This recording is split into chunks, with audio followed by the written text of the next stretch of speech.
ಗೋಕಾಕ್ನ Basavaraj ಮೃತರಾಗಿದ್ದಾರೆ. Bike ಸವಾರ. ಕಿತ್ತೂರು ಪಟ್ಟಣದ ಹೊರವಲಯದಲ್ಲಿ ಬೈಕ್ ಆಕ್ಸಿಡೆಂಟ್ ನಡೆದಿದೆ. ಸಣ್ಣ ವಿಠ್ಠಲ ದುರದುಂಡಿ ನಿಂಗಪ್ಪ ಹೆಬ್ಬಾಳೆಗೆ ಗಂಭೀರವಾಗಿ ಗಾಯವಾಗಿದೆ. ರಾಜು ಕಾಗೆ ಸಹೋದರನ ಪುತ್ರ ಶ್ರೀ ಪ್ರಸಾದ್ನಿಂದ ಆಗಿರುವಂತಹ ಅಪಘಾತ. ಮೃತ ಬಸವರಾಜು ಮೃತದೇಹ ಮಿಮ್ಸ್ ಶವಾಗಾರದಲ್ಲಿ ಇರಿಸಲಾಗಿದೆ.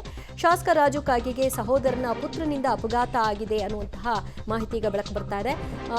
ಅವ್ರು ಯಾವ ಬೈಕಲ್ಲಿ ಹೋಗ್ತಾ ಇದ್ರ ಅಥವಾ ಕಾರ್ನಲ್ಲಿ ಹೋಗ್ತಾ ಇದ್ರ, ಈ ಅಪಘಾತ ಹೇಗಾಯಿತು ನೋಡಿ. ಅಲ್ಲಿ ಕಾರು ಕೂಡ ಡ್ಯಾಮೇಜ್ ಆಗಿದೆ ಮತ್ತು ಇಬ್ಬರಿಗೆ ಗಂಭೀರವಾಗಿ ಗಾಯವಾಗಿದೆ. ಬೈಕ್ ಸವಾರ ಏನಿದ್ದಾನೆ ಅವನು ಸ್ಪಾಟ್ ಡೆಡ್ ಆಯಿತು. ಆ ನಂತರದಲ್ಲಿ ವಿಮ್ಸ್ ಶವಾಗಾರಕ್ಕೆ ಅವರ ಮೃತದೇಹವನ್ನು ರವಾನೆ ಮಾಡಿದ್ದಾರೆ. ಯಾರವರು ಏನು ಅನ್ನೋದರ ಬಗ್ಗೆ ಪೊಲೀಸರು ಇನ್ನಷ್ಟೇ ಇನ್ಫಾರ್ಮೇಷನ್ ಕಲೆ ಹಾಕ್ತಾ ಇದ್ದಾರೆ. ಆದರೆ ಇಲ್ಲಿ ಮೇನ್ಲಿ ಶಾಸಕ ರಾಜು ಕಾಗೆ ಅವರ ಸಹೋದರನ ಪುತ್ರ ಮಾಡಿರುವಂತಹ ಅಪಘಾತ ಪ್ರಕರಣ, ಪೊಲೀಸರು ಈ ಕೇಸ್ನ ಹೇಗೆ ದಾಖಲು ಮಾಡ್ತಾ ಇದ್ದಾರೆ ಅನ್ನೋದು ಬಹಳ ಕುತೂಹಲವಾಗುತ್ತೆ. ಸಾಮಾನ್ಯವಾಗಿ ಪ್ರಭಾವಿಗಳು ಅಂತ ಅಂದ ಕೂಡಲೇ ಕೇಸನ್ನು ತಿರುಚುವಂತಹ ಕೆಲಸ ಅಥವಾ ಡಿಲೇ ಮಾಡೋದು ಈ ರೀತಿಯಾಗಿ ಆಗುತ್ತೆ. ಅಥವಾ ನಾನಾ ಡ್ರೈವಿಂಗ್ ಸೀಟಲ್ಲೇ ಇರಲಿಲ್ಲ, ಇನ್ಯಾರೋ ಇದ್ರು ಅಂತ ಬೇರೆಯವರ ಹೆಸರನ್ನು ಬರೆಸುವಂತಹ ಕೆಲಸಗಳು ಇದೆಲ್ಲವೂ ಆಗುತ್ತೆ. ಬಟ್ ಈ ಇನ್ಸಿಡೆಂಟಲ್ಲಿ ಅದಾಗಿದೆಯಾ ಅನ್ನೋದನ್ನು ನೋಡಬೇಕು.